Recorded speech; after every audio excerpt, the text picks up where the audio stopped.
Europe 1.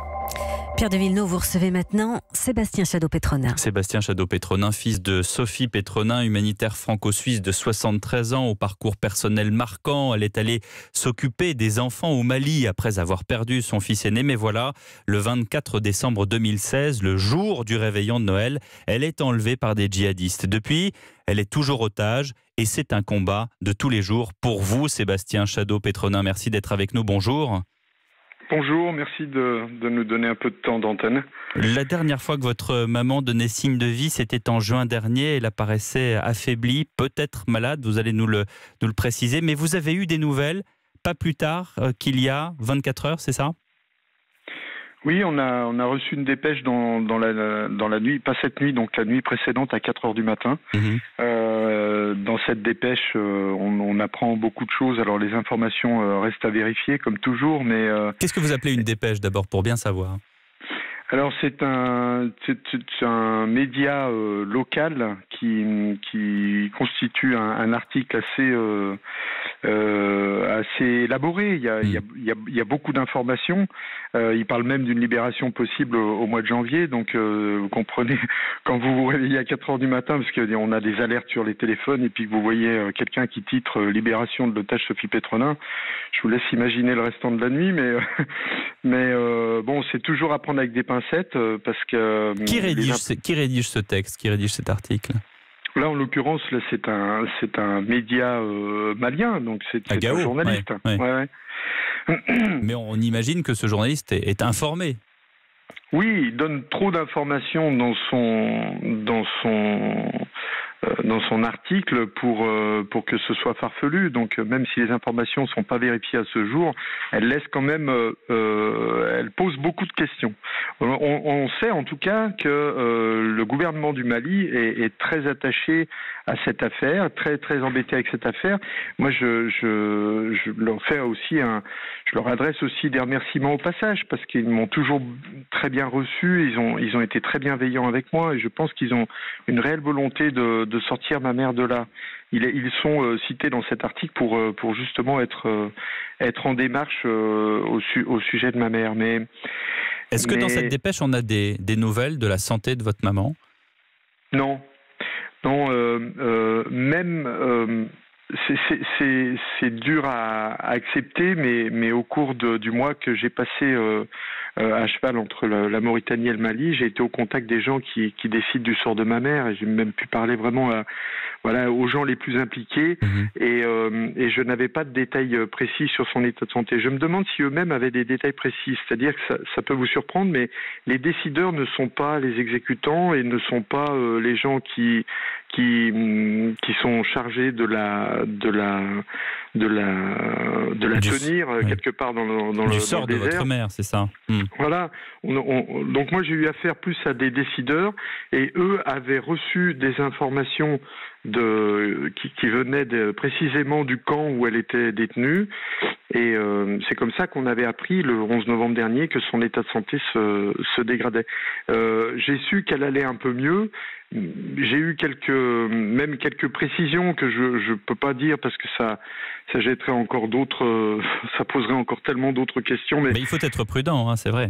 Voilà, il faut tout vérifier, il faut agir comme des enquêteurs, il faut pointer au mur toutes les informations qui sont vérifiées, puis toutes celles qui ne sont pas vérifiées, elles restent sur la table. Mais c'est vrai qu'on reçoit énormément d'informations. Elle reçoit des médicaments, elle a un traitement, votre maman, est-ce que vous êtes au courant de ça ?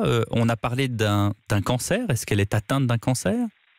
Alors nous savions qu'elle avait des analyses à faire. Elle projetait de faire des analyses parce qu'elle avait détecté une grosseur, donc on était quand même assez alarmés de ce côté-là. Pour ce qui concerne les médicaments et sa santé précisément, les pathologies dont elle pourrait être atteinte, je crois que le Quai d'Orsay en sait plus que nous puisqu'ils ont mené une opération qui visait à financer des médicaments pour elle, mais ils sont restés très secrets là-dessus, ils n'ont pas voulu nous donner de détails. Donc à la limite, je pense que ça, voilà, c'est une question qu'il faudrait poser au Quai d'Orsay et on obtiendrait une meilleure réponse que la mienne. Oui, parce que vous êtes définitivement écarté des négociations et du Quai d'Orsay.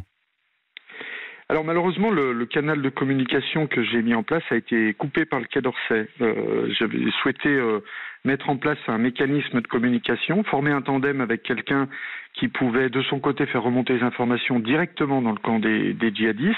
Moi, je me chargeais de faire remonter les informations dans le cabinet du ministre, ce que j'ai fait au cours de ma dernière mission.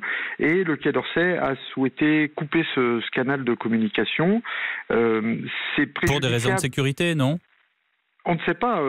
Oui, c'est ce que le Quai d'Orsay nous dit, mais ça, c'est une information qui reste sur la table. Pour moi, elle n'est pas vérifiée. Le canal de communication, maintenant, il est rompu. Ce qui est dommage, c'est que c'était aussi un canal d'évacuation sanitaire. Si sa santé se dégrade ou continue à se dégrader, il faut bien sûr être en proximité avec les gens qui la détiennent pour pouvoir trouver une solution dans l'urgence, si jamais la situation l'imposait. Donc, ce qu'on veut savoir maintenant, et de la part du Quai d'Orsay, du chef de l'État ou de M. Le Drian, si M. Macron n'a pas le temps de me recevoir, mais ce qu'on veut savoir, c'est où est-ce que le Quai d'Orsay en est. Quelle est la mission qu'il a priorisée qui justifierait qu'il a écarté la mission que j'ai proposée, que j'ai initiée. C'est pas. Non, on veut juste savoir où ils en sont. Ils parlent. Et c'est l'appel que vous avez lancé à Emmanuel Macron. Et avant-hier, justement, lors de cet appel, vous aviez dit que les ravisseurs voudraient peut-être eux-mêmes que votre mère sorte, qu'elle soit libérée. Qu'est-ce qui vous fait dire ça ? Bien, un mois de rencontres, un mois de démarches avec des gens qui prennent leurs précautions, qui ne vous disent pas évidemment je suis en contact avec les ravisseurs, qui me disent à chaque fois écoutez, moi je ne peux pas faire passer ce genre de message, mais je vais essayer de vous aider par tous les moyens, et voilà, ça se passe un petit peu comme ça. Et j'ai entendu de mes interlocuteurs depuis très longtemps un message clair que les ravisseurs ne sont pas favorables à ce qu'elle reste dans le Sahel. Alors, vous allez me dire que c'est un peu logique. Oui, bien sûr, c'est logique. Mais elle est malade, c'est une femme, elle est âgée, et c'est une humanitaire. Et c'est une humanitaire qui, en plus, se destinait aux orphelins. C'est des éléments qui sont fondamentaux parce que les djihadistes sont en guerre avec l'Occident, en l'occurrence avec M. Macron, mais ils obéissent aussi à un pouvoir religieux. Ils respectent aussi toute une organisation tribale. Et ce sont les raisons pour lesquelles, évidemment, vous imaginez, ou en tout cas vous pensez que votre mère est peut-être sur la porte de sortie. Merci beaucoup, Sébastien Chadeau-Petronin, de votre témoignage. J'imagine combien c'est dur pour vous dans votre quotidien d'essayer de vivre normalement, dur de vous exprimer comme ça à la radio aussi, je le conçois tout à fait. Merci vraiment de nous avoir accordé ces quelques minutes et en espérant qu'elles suscitent un nouvel espoir.